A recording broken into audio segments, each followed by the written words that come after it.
The OnePlus 8T, it comes in this long form box. Even though this was a warehouse deal, it actually included all of the things which you would expect. You have the tool for opening the SIM card slot here, and some instructions. Have the actual phone.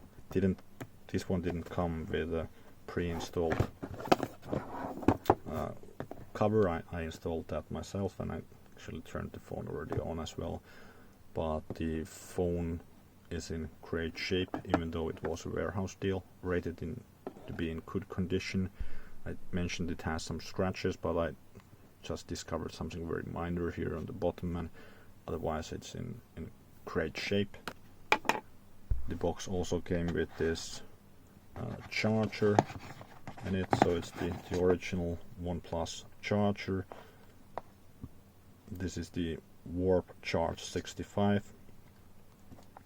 It's a USB-C to USB-C cable, so charging with this should be quite quick.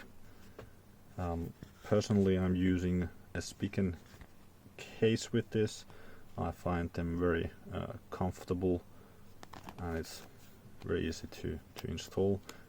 If you're interested in the phone or in the Spigen case, go check out the links down in the description for Amazon. And if you're interested in my review of the OnePlus 8T and why I decided to buy it, even though it's already 1.5 years old, go check out this video next.